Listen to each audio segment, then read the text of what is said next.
오늘 함께 나눌 하나님 말씀은 고린도전서 14장 36절부터 40절까지 말씀을 보겠습니다.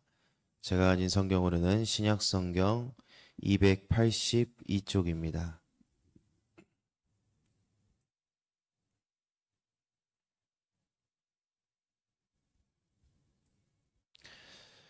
고린도전서 14장 36절부터 40절까지 말씀입니다. 한 절씩 교독하도록 하겠습니다. 하나님의 말씀이 너희로부터 난 것이냐 또는 너희에게만 임한 것이냐.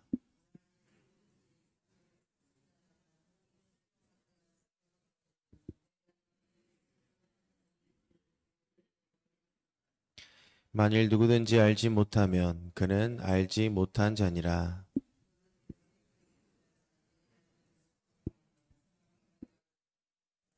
함께 읽겠습니다. 모든 것을 품위 있게 하고 질서 있게 하라. 아멘. 네, 오늘 이 본문 말씀은 바울이 이 고린도전서 12장에서부터 길게 다루었던 이 은사의 문제에 관한 마지막 결론의 말씀입니다. 이 고린도 교회는 은사로 풍성했지만 그 은사를 잘못 사용해서 교회가 오히려 혼란에 빠졌습니다. 방언을 남발하고 예언이 서로 충돌하고 또 질서 없는 이 혼란이 예배 가운데 가득했었던 것입니다.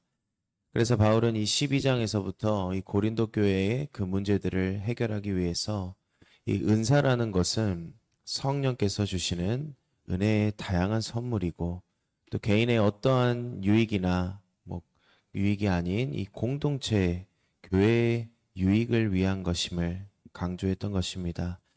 그리고 그 모든 은사는 이 사랑이 동기가 되어야 된다. 사랑이 없다면 은사는 아무런 유익이 없다라고 말합니다.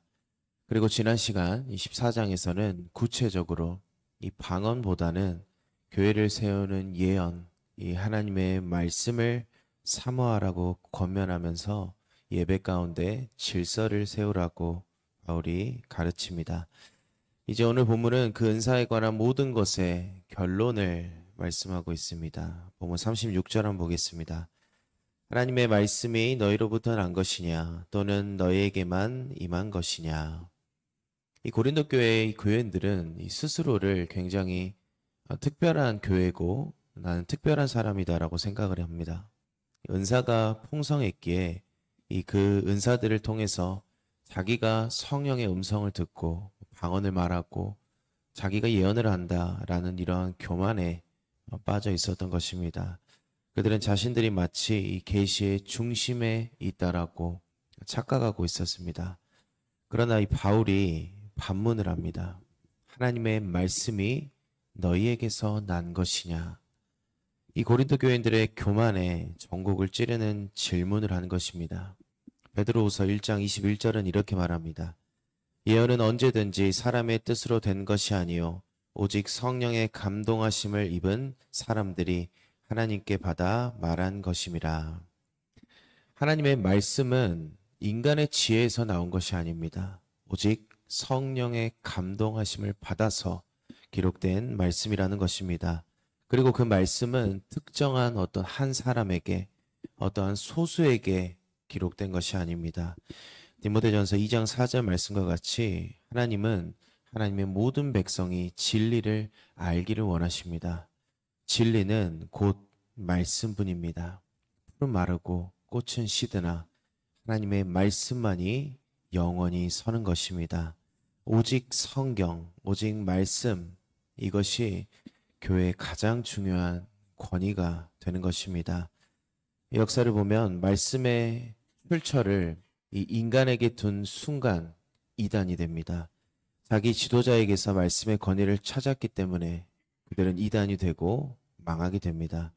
그러나 참된 교회는 언제나 성경으로 돌아갑니다.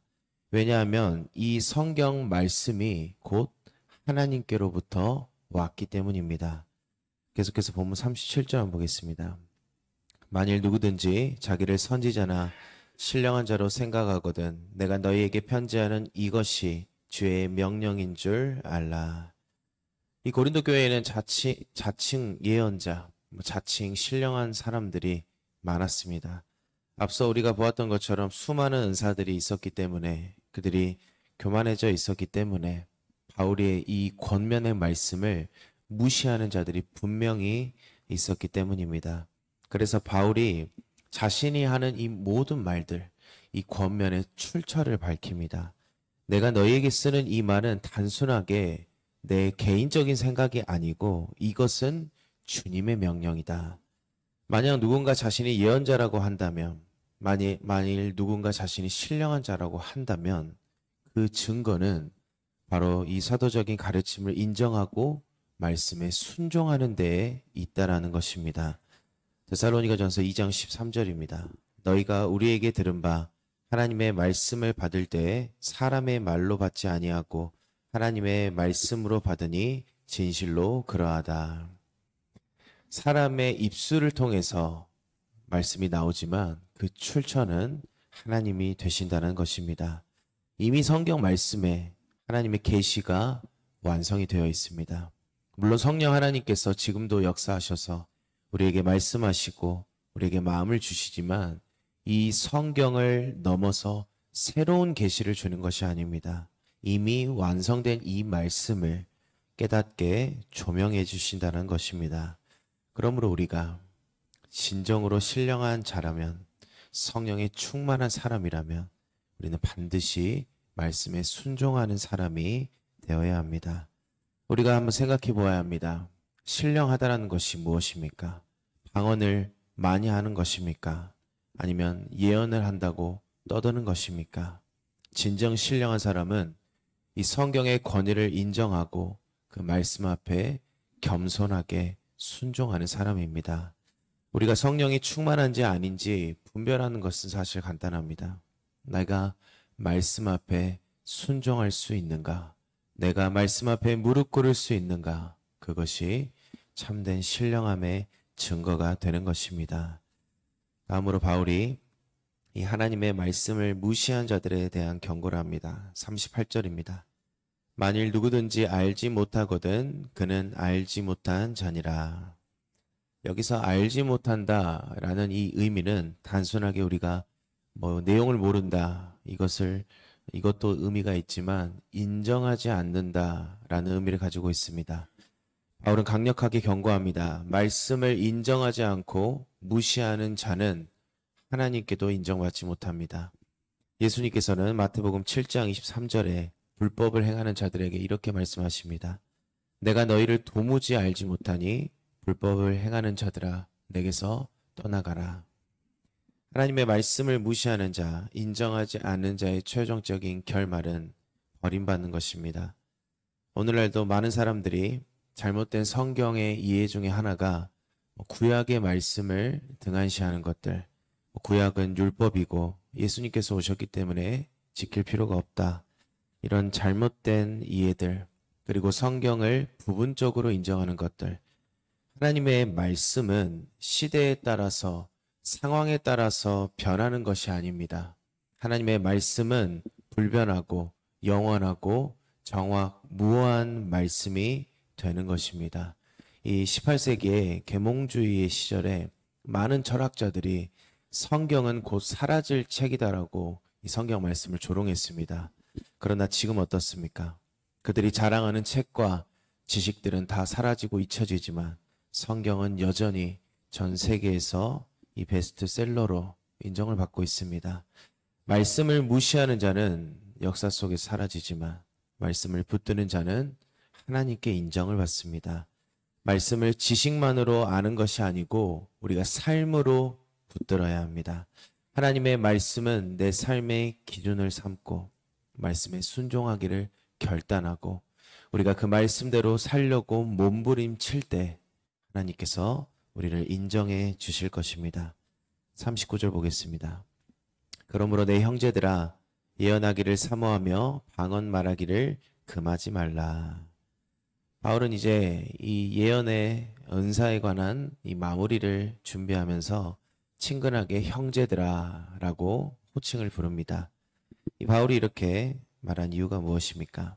지금까지 했던 모든 권면들, 이 권면들이 어떠한 이 고린도 교인들에게 실망을 주고 상처를 주는 것이 아니고 너희의 그 은사들이 주님의 뜻에 합당하게 세워져서 교회의 질서를 세우고 교회를 지켜나가는데 디딤돌이 되기를 바란다는 그 심정을 담고 바울이 지금 형제들아 라고 호칭을 부르고 있습니다.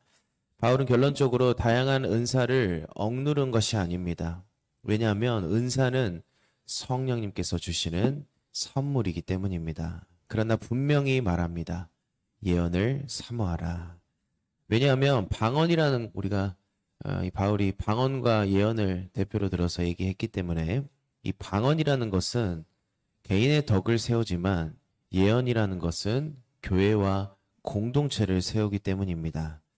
데살로니가전서 5장 19절, 20절은 이렇게 말합니다. 성령을 소멸하지 말며 예언을 멸시하지 말라. 은사를 멸시하는 것도 잘못이고 또한 은사를 잘못 사용하는 것도 잘못이 됩니다. 그래서 우리는 분명히 기억해야 합니다. 은사의 목적은 언제나 교회의 덕을 세우는 데 있다라는 것을. 이 매튜 헨리라는 청교도 목사님이 이런 말씀하셨습니다. 성령께서 주신 은사는 불꽃과도 같다. 그러나 그 불꽃은 집을 태우라고 주신 것이 아니고 집을 따뜻하게 하라고 주신 것이다. 은사를 잘못 사용하면 불이 나서 교회를 태웁니다. 그러나 은사를 잘 사용하면 교회를 따뜻하게 세워나간다는 것입니다. 마지막으로 바울의 결론입니다. 40절입니다. 모든 것을 품위 있게 하고 질서 있게 하라.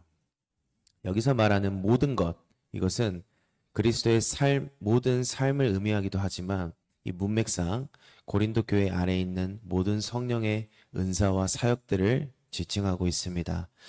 하나님께서는 질서의 하나님이십니다. 하나님은 무질서를 싫어하십니다. 골로새서 2장 5절에 보면 이는 내가 육신으로는 떠나 있으나 심령으로는 너희와 함께 있어 너희가 질서 있게 행함과 그리스도를 믿는 너희의 믿음이 굳건한 것을 기쁘게 봄이라.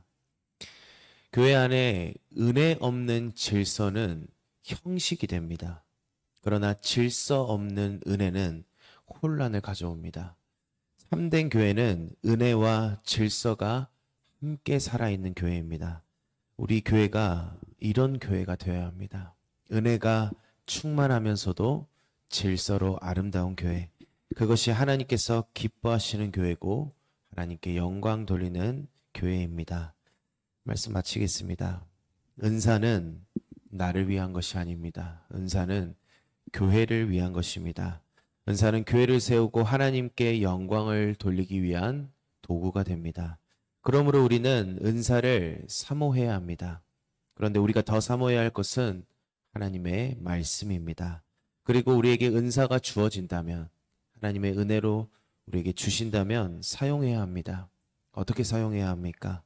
사랑과 질서 안에서 잘 사용해야 합니다. 오늘 마지막 40절 말씀 우리가 마음에 새겨야 합니다. 모든 것을 품위 있게 하고 질서 있게 하라. 이 말씀이 우리 교회의 원리가 되기를 소망합니다. 이 우리 예배가 은혜가 질서로 가득 차 있기를 원합니다. 우리 공동체가 사랑과 말씀 위에 세워져서 하나님께 영광 돌리는 우리 모두가 되기를 소망합니다. 기도하겠습니다. 하나님 아버지, 은혜와 사랑을 너무나도 감사합니다. 오늘 말씀을 통해서 우리의 모든 삶이 무질서가 아니고 하나님의 영광을 드러내는 거룩한 질서 안에 있어야 함을 깨닫게 하시니 너무나도 감사합니다. 성령께서 우리에게 은혜로 주신 그 은사들을 우리가 자랑하지 않고 교만하지 않고 교회를 세우는 데 사용하게 하시고 우리가 하나님의 말씀을 더 사모하고 말씀 앞에 늘 겸손히 순종하도록 주님 우리와 함께하여 주시옵소서. 다시 오실 예수님 이름으로 기도드리옵나이다. 아멘.